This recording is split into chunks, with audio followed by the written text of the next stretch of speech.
प्रतिशत से बढ़ाकर इसको 20% किया जा रहा है और ओपन सेल में इसको घटा रहे हैं, 5% कर रहे हैं। 2024-25 के बजट में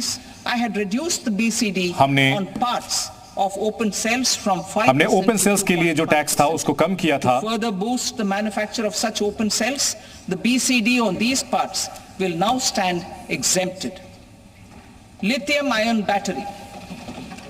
लिथियम आयरन बैटरी की अगर बात की जाए तो ये 35 अतिरिक्त जो उत्पाद हैं वो ईवी बैटरी के मैन्युफैक्चरिंग में इसमें शामिल किए जाएंगे, जिनको छूट मिलेगी ताकि मोबाइल फोन की बैटरी के मैन्युफैक्चरर जो हैं उनको भी फायदा मिलेगा। इससे हमारे जो घरेलू उत्पादक हैं उनको फायदा मिलेगा।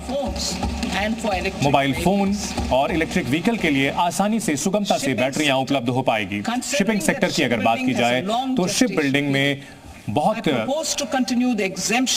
दीर्घकालिक रणनीति की जरूरत होती है और इसमें कच्चे माल को लेकर के हम सुविधाएं उपलब्ध कराना चाहते हैं ताकि शिप्स के निर्माण को लेकर अगले 10 साल तक उनको फायदा मिलता रहे, इस इंडस्ट्री को फायदा मिले।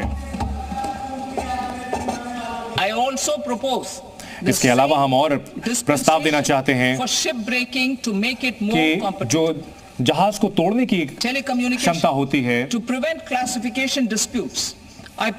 चाहते हैं कि इसमें जो डिस्प्यूट होते हैं उसमें बेसिक कस्टम ड्यूटी को कम किया जाए। एक्सपोर्ट प्रमोशन, अगर निर्यात को बढ़ावा देने की बात की जाए तो हम चाहते हैं कि हैंडीक्राफ्ट का निर्यात बेहतर तरीके से बढ़े।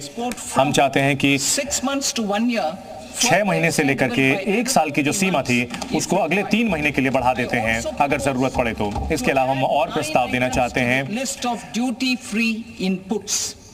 तो ड्यूटी फ्री के लिए जो इसमें जो उत्पाद होते हैं इसमें आते हैं, चमड़ा उद्योग के लिए आने वाले जो बेसिक कस्टम ड्यूटी है उसको हटा लिया जाएगा ताकि घरेलू जो उत्पाद है वो बेहतर हो सके।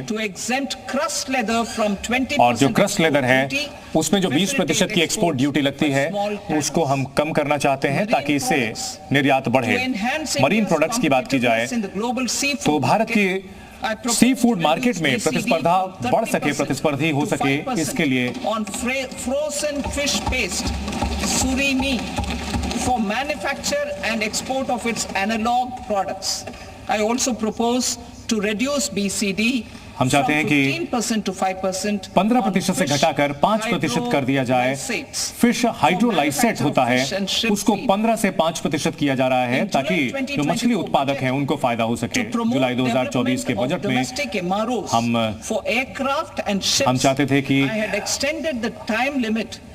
हवाई जहाजों के निर्माण को आगे बढ़ाया जाए और इसमें विदेश से आने वाले जो उत्पाद हैं उसमें हमने सीमा बढ़ाई थी, 6 महीने से बढ़ा करके उसको 1 साल किया था और उसको 1 साल और बढ़ाया जा सकता है। हम यही व्यवस्था रेलवे के लिए भी हम लागू कर रहे हैं। Time limit for provisional assessment. Presently the customs act 1962 अभी कस्टम एक्ट 1962 के तहत कोई भी समय सीमा नहीं दी जाती है जिसके तहत जो प्रोफेशनल असेसमेंट हो सके, और ऐसे में अनिश्चितता होती है कारोबार के लिहाज से और हम चाहते हैं कि इस कारोबार सुगम हो सके और इसके लिए हम कदम आगे बढ़ा रहे हैं और इसको हम बढ़ा करके 2 साल कर रहे हैं जिसको आगे और 1 साल बढ़ाया जा सकता है।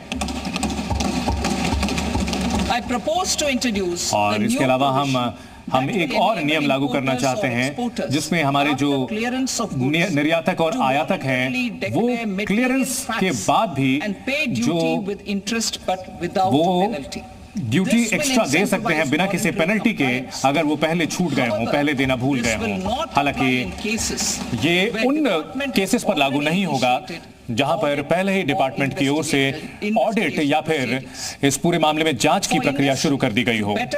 हमारे उद्योग के लिए जो कि बेहतर तरीके से आयात कर सकें, हम चाहते हैं कि वो अपने जो उत्पाद मंगाते हैं बाहर से, इनपुट के उत्पाद, इसकी सीमा को भी हम बढ़ा रहे हैं और इससे उनको लचीलापन मिलेगा और उनकी अनिश्चितता भी सप्लाई की कम हो सकेगी।